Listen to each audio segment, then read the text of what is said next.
Without further ado, Matt, I'll go ahead and turn it over to you to introduce yourself. Thanks, Matt. Hi, everyone. Matt Queasley here with Reserve Advisors. This is the Matt and Nick show today. It should be fun. Thanks for joining in. For those that don't know me, I'm the Regional Executive Director of Reserve Advisors. So I oversee Florida and 7 other states in the Southeastern for our firm. We work with about 3,000 associations in the state of Florida. And Nick and I kind of divide the state and serve clients on each side. I'm a professional engineer, a professional reserve analyst, and a reserve specialist. I've got about 23 years of experience now with the firm, and I'm also a treasurer where I live in my condo association with about 16 years of experience there. So I've got a lot of background in condo work. Was fortunate to be a part of the task forces following the tragic collapse in Surfside and the changes. I've been involved with the changes and the legislative action, very active in Tallahassee as well. With what's going on and what continues to be discussed. So hopefully be able to answer a lot of questions for everyone today. I'll turn it over to Nick. Thanks, Matt. I'm Nick Brenneman. I'm the Regional Account Manager here for the Reserve Advisors in the Southeast, and just been working closely with Matt and our entire team, working through the new structural integrity reserve study requirements, what it means, coming up with the right solution for associations, and then spending a lot of time this year just helping boards and managers understand the implications that these new requirements have on basically running the association. So just give a little shout out to Matt Queasley. He is definitely a subject matter expert here when he says he was on those task forces and involved in Tallahassee. I say that because you're hearing it straight from the horse's mouth here. There's a lot of misinformation out there, different interpretations, and what we're saying today is, we've got our boots on the ground and we kind of have the latest and greatest. So I wanted to make sure and let you know that we're going to share with you the most up-to-date factual information that's out there. This is what we're doing day in and day out. So we're really making sure that we get it right here at Reserve Advisors. Excited to have you joining us. I'll throw it back to Matt Martin and we can get started with the questions. Great. Thanks, Nick and Matt. So go ahead and go to the first question here. This one will be for you, Matt Queasley. Are all condominiums, regardless of location, size, and structure type, required to conduct a SIRS? Well, that's easy. The answer is no, not all condominiums, but a large number of our condominiums in Florida are going to be required. The law says that if an association was existing on or before July 1st of 2022 and controlled by the unit owners, so turnover from the developer by that time, they must have a structural integrity reserve study completed by December 31st, 2024 for each building on the property that is 3 stories or higher than height. So the age of the property only plays into effect if it was built after 2022, so only for brand new properties. All other properties have to have this report done by 2024, the end of next year, if your community has buildings on site that are 3 stories or higher in height. There is one caveat exception if that they added in the last legislative session, if the community is doing their milestone inspection, which is separate from a SIRS. We're not going to talk much about milestones today, but milestone is a separate inspection.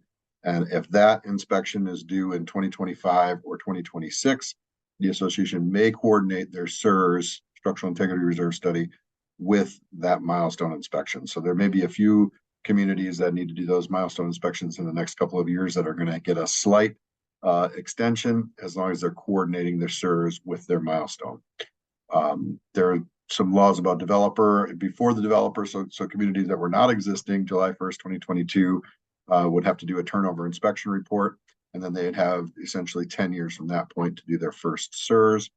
And then there's another small caveat in the language that says that this does not apply to buildings less than 3 stories in height, single family, 2-family, or 3-family dwellings with 3 or fewer habitable stories above ground, or any portion of the building that has not been submitted to condominium form of ownership, or a building that is maintained by a party other than the association. So some other caveats there. If you're not sure specifically how it applies to your association, we may be able to help. We also may refer you to your legal counsel to make sure we get that right, because you want to make sure you're understanding what your requirements are. But that's the way the law is written. Great. Thanks, Matt. We'll go ahead to the second question here that we're frequently asked. We'll send this to your way too, Matt. What will happen if we do not conduct our initial SIRS by the 12/31/2024 deadline? Sure, and assuming that you have to, of course, we just talked about some exceptions that you may be able to extend it a year or two. Assuming that you have to, and you don't, it's specifically noted in the statute as that being a breach of the officer and director's fiduciary relationship to the unit owners. So a breach of your fiduciary duty. Now, the SIRS is not required to be provided to the state or any local enforcement agency. That's one of the differences between that and a milestone inspection. But it does become part of the official records. And while it's not required at this time to be distributed to all the owners, it is required to be distributed to any prospective buyer. So any owner that's trying to sell their unit is required to distribute a copy of the SIRS to a potential purchaser. And so there's some associations out there who are saying, well, the state has so many associations, they'll never know if we don't conduct this. We're not worried about our fiduciary duty. Well, I think the ultimate punishment may be if you have a unit for sale and the buyer does not get the information that's required by law, and the sale falls through of that unit. There is new requirements now on contracts, sales contracts for units as well. That's going to disclose whether the SIRS was needed, whether it was done, whether the owner has been provided or owner has provided the buyer a copy of that information. And so I think that those are all things to consider when you're debating whether or not you're going to do the SIRS on time. I'm sure everyone on this webinar that's trying to get the information is going to be voluntarily complying by the deadline. But I know I've talked with a few managers out there that are dealing with boards that are just don't feel the need that they're going to do this. And I think that would be potentially put them into some hot water, both by breaching their fiduciary duty and perhaps not meeting the obligations on sales in their community. It's not clear how insurance companies will look at that, but I would think they would frown upon that as well. And mortgage companies, lenders are looking at this as well. So I don't think it's going to be something that associations that need to have a SIRS are going to be able to get away with not having for very long. Good. Thank you, Matt. Moving right along into the next question. Nick, we'll send this question your way. What types of firms are qualified to conduct a SIRS as defined by the legislation? So that's a good question. When they first created the structural reserve study requirement, it was in May of 2022 with 4D. And there were two designations that were allowed to conduct a SIRS. It was a licensed professional engineer in the state of Florida or a licensed architect. And just in June, when the governor signed 154 into law, they added two more designations. So those two are still applicable, but they've also added an RS designation and a PRA, and that's a reserve specialist or a professional reserve analyst. And those two designations can also provide the SIRS. Reserve specialist, if you're not familiar with that, that's a designation that's governed by CAI, the Community Association Institute. And the PRA is governed by APRA. That's the Association of Professional Reserve Analysts. Basically, what that means is those designations are experts at conducting reserve studies. And so I think it was a wonderful addition that not only are they adding more people that can help to kind of to help with the supply and the demand imbalance. As we all know, there's way more condos than there are folks that can do structural reserve studies, but also the fact that they're very specifically reserve study related. Those are the kind of people that you want doing your structural reserve study, talking about your reserve funding. So just to recap, licensed professional engineer, licensed architect, RS, reserve specialist, and PRA, professional reserve analyst. So 4 designations now. Also, one interesting thing to note that you may not be aware of, another clarification we got in 154 was that the RS or the PRA could perform or verify the visual inspection portion of the SIRS. So that means that you may not necessarily have that individual inspecting the property, and you could still have a SIRS that would be in compliance with the correct designations, the correct individuals, as long as it's overseen as the inspection is verified by the RS or the PRA or one of those designations. So just something to be aware of, not necessarily common knowledge from a lot of the people that I've talked to. Great, thanks, Nick. Moving right along here to the next question, and we'll send this to you too, Nick. Will our recently completed milestone inspection fulfill the SIRS requirements? The milestone inspection does not fulfill the SIRS requirement, just as the SIRS does not satisfy the requirement for the milestone inspection. They're two separate reports with two separate purposes. Speaking for reserve advisors, we have the credentials on staff to conduct milestone inspections. We've intentionally made the decision not to. We want to stay in our area of greatest expertise, which is the reserve study, independent reserve planning. I'm sure you've seen some firms offering both services as a bundled package, which may definitely result in some upfront cost savings. What I've seen in practice is that they've gone this route and they weren't able to accept the SIRS from a firm that has a financial interest in conducting and managing structural repair work. So look, professional engineers, architects, they have an ethical responsibility to avoid conflicts of interest.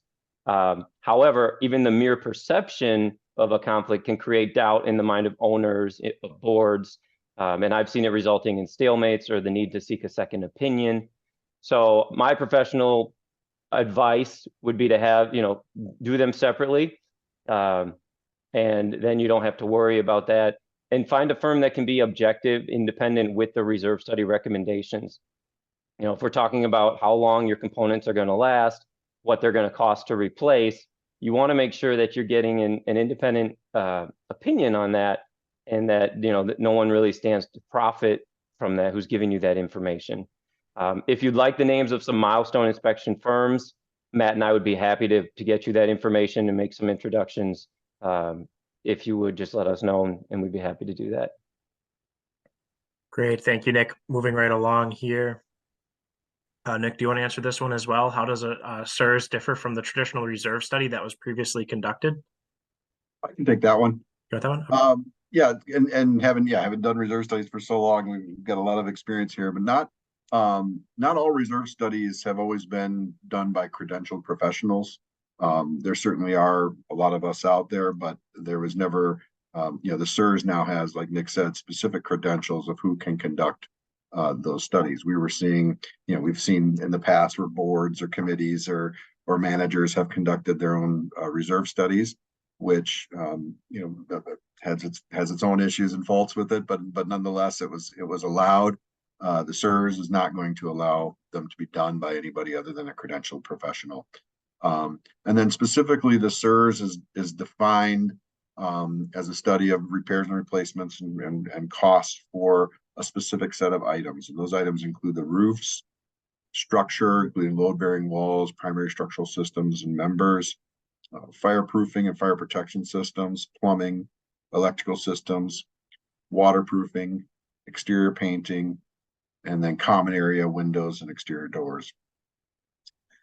So generally in the past, reserve studies would look at all of the association maintained elements that were above a certain cost threshold and had a predictable remaining useful life.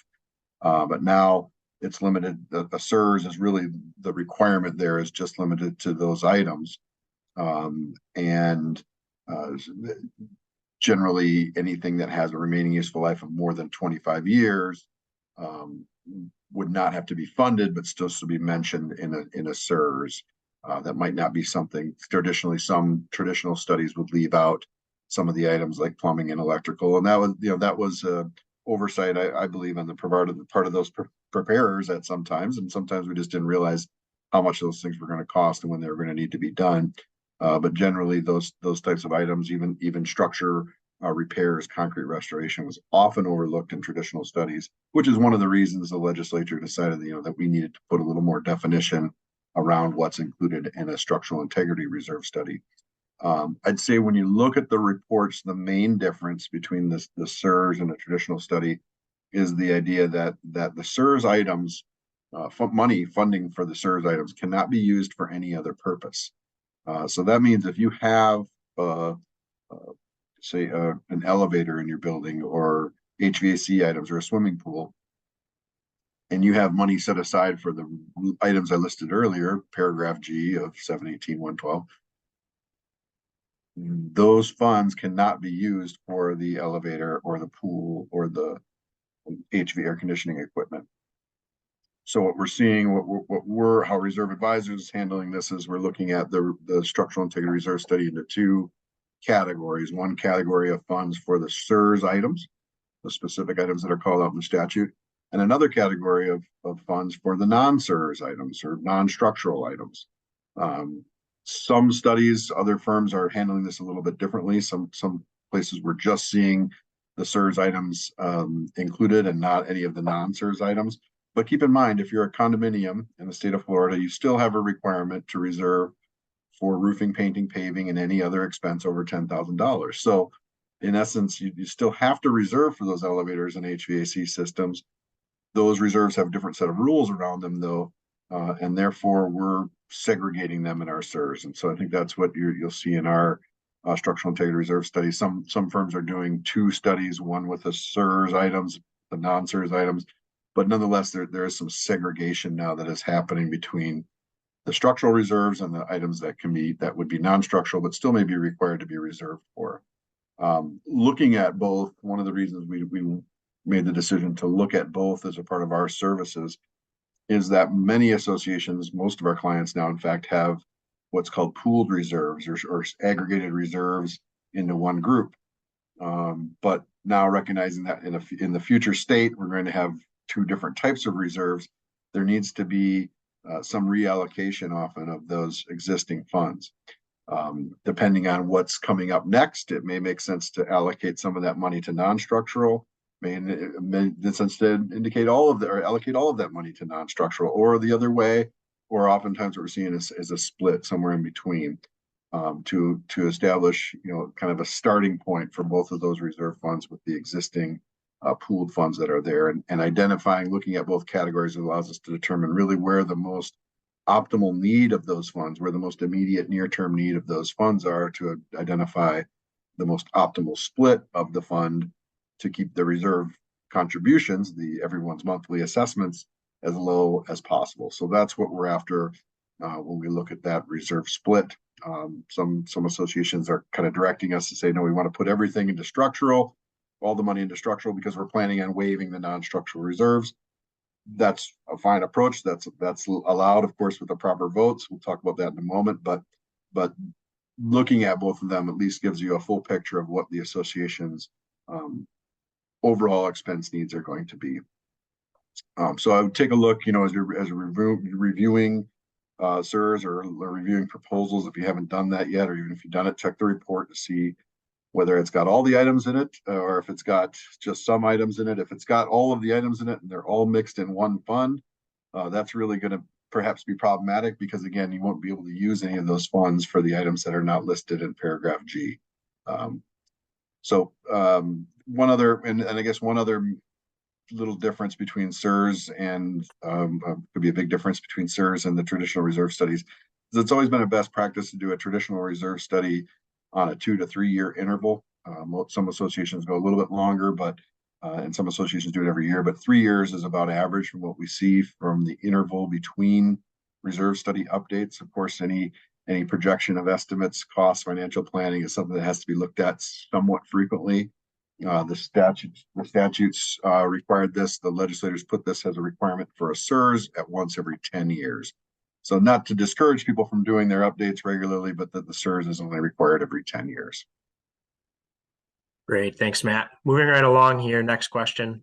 Matt, did you want to take this one as well? What happens if we can't meet the funding requirements outlined in our SIRS? And can we waive any of our reserves? I can take that one. You want that one? Sure. So if you can't meet the funding recommendations outlined in the SIRS, let's start with this. So there's a lot of people out there who don't realize that you don't have to fund according to the SIRS for budgets adopted on or after 12/31 of 2024. Before that, I'm sorry, that's confusing.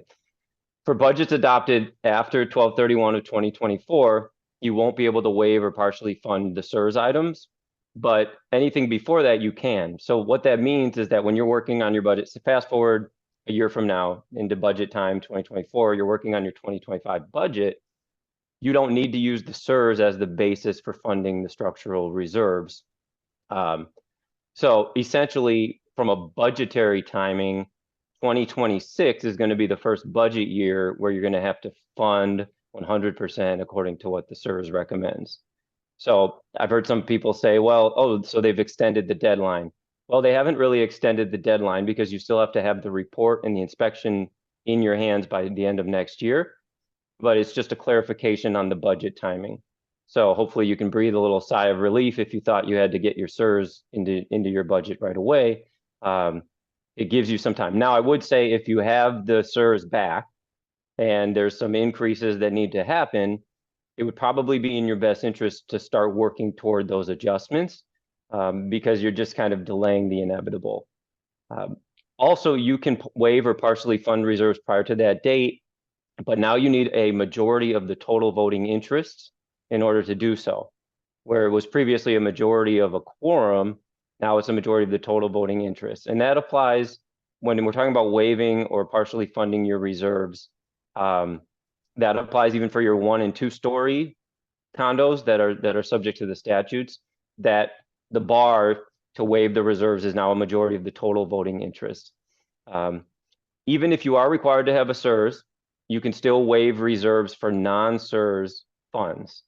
So like Matt was saying, how we separate out the funding recommendations for your structural and your non-structural, well, it's important that you have those separate because you can continue to waive those non-structural components. Anything not in paragraph G, you can waive with that member vote or partially fund, but you're required, those structural reserves are now unwaivable. So you've got to keep those separate. If you can't meet those funding recommendations, you can also look for alternative funding sources.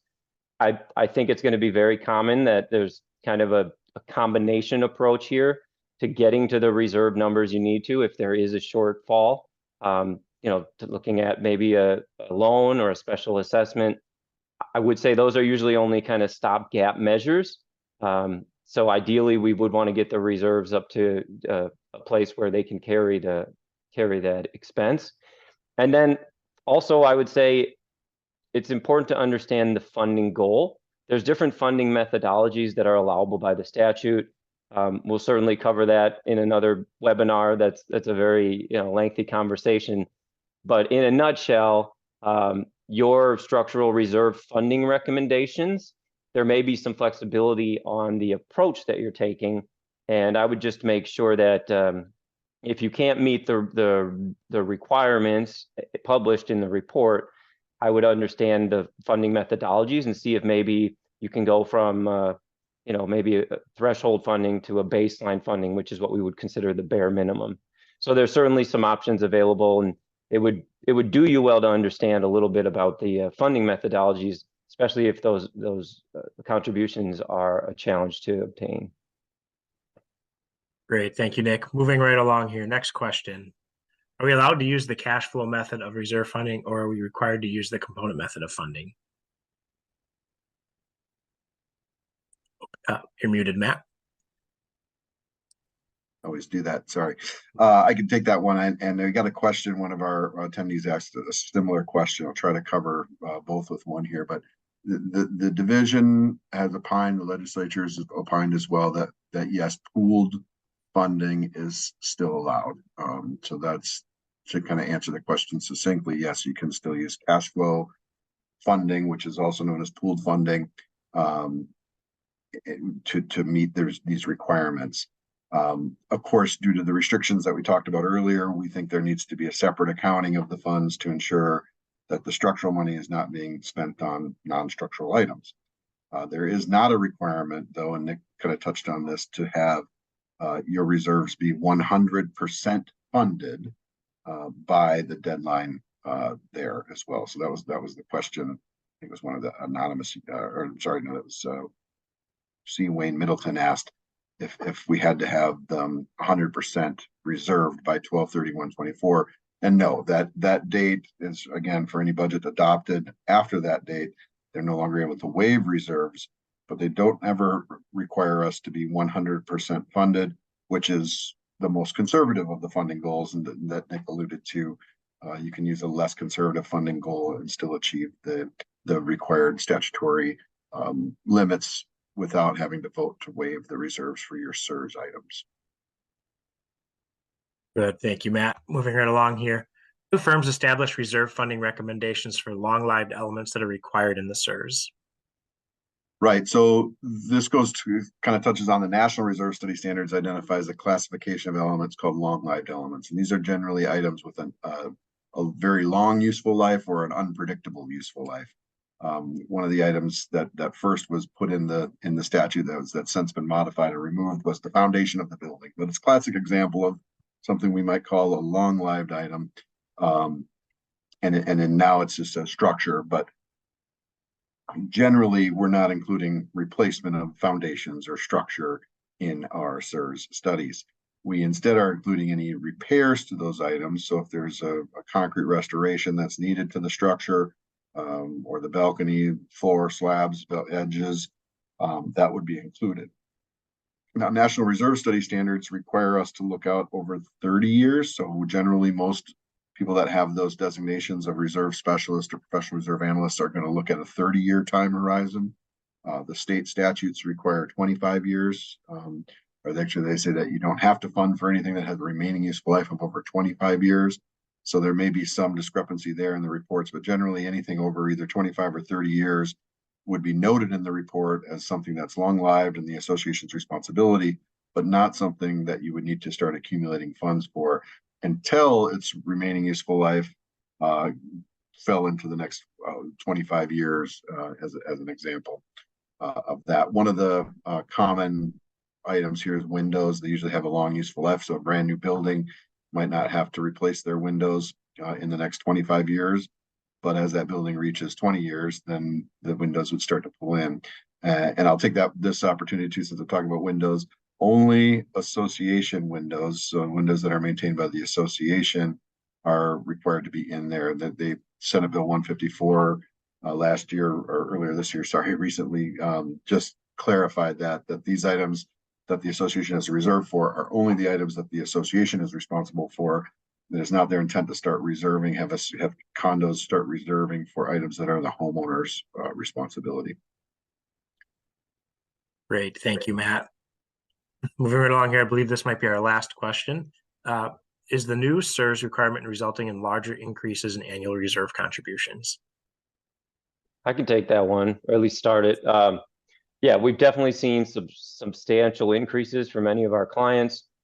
A lot of those would be the ones that have not been diligent about funding reserves, maybe have been waiving in the past, older buildings with a lot of near-term projects. There's a couple other factors that are causing the increase. Inflation is hitting communities hard. So, costs have doubled for many components in even the last few years. So even if you were adequately funded following a relatively recent reserve study, it's probable funding needs are going to need to increase to keep up with the market alone. Speaking of the market, timing of replacement is also a factor now. As insurance companies are often requiring projects to be done sooner than may have been warranted in the past. A good example would be like a roof that's in good condition, but it's required to be replaced solely due to the age. Funding needs are jumping to meet those, what we would call accelerated replacements that are just driven by the market. And another reason for the increases is that many buildings are looking more closely now at preventative maintenance and repair, conducting these milestone inspections, generally keeping their buildings safe. So these expenses that are kind of new to the association weren't planned. It's also driving increases in the funding. And then finally, just as Matt has talked about, the new need to split the reserve fund just inherently is causing an increase. We estimate the factor contributes to about 5 to 10% increase in most cases. The reason is now you have two separate threshold funding years. So the funding, what we call threshold funding, identifies a threshold funding year. Since now we have two separate funding plans, we have two separate funding threshold years, one for each reserve schedule. So that adds to that increase. We're looking at, since we're doing the all-inclusive, we're looking at optimizing the split of any existing reserves into the two funds. So we're trying to get both categories to be funded at the lowest possible level and minimize the impact of having to maintain the two separate funds. So just a few comments. I don't know, Matt, if you have anything to add. I know there's a lot here when you're talking about the funding. that two threshold idea really only comes into play with pooled reserves. You could also say two baseline funding years or critical funding years, but really it's the each reserve schedule that we do has a pinch point, has a low point in the reserves. And if those don't line up in the two schedules, that means that you have more money on hand than you would if you had that all combined into one larger pot of funds, which is why a lot, in the first place, why a lot of associations looked at pooled reserves, because it allowed you to use up all your funds, and instead of having accounts set aside with money set in them for years and years and having a lot more money in the bank. Which is nothing wrong with that. Don't get me wrong. It's just that most associations have a harder time adopting those fee levels that are required to maintain those different ones. And I think that one of the important things, it's budget season. I know we have our budget meeting at my condo coming up soon, and there's a lot of angst and heartburn about the amounts and the fact that the insurance is going up, all service providers' fees are going up, labor is going up, and now reserves are going up. But I think it's important as board members and managers on this call, it's not your fault. It's not you didn't do anything to affect the price of the property. It's really not the legislators' fault. They're in fact actually pushing the boards to do the right thing, and that's keep up with the market and the fact that there is aging infrastructure that we have to take care of in our communities to keep them safe, and keep really keep the values up. So keep that in mind this budget season. I know it's not easy to tell your neighbors. I'm oversimplifying it, of course, to tell your neighbors their fees are going up. But at the end of the day, as a fiduciary in that community, that is the right thing to do and the way to keep the community again safe and secure.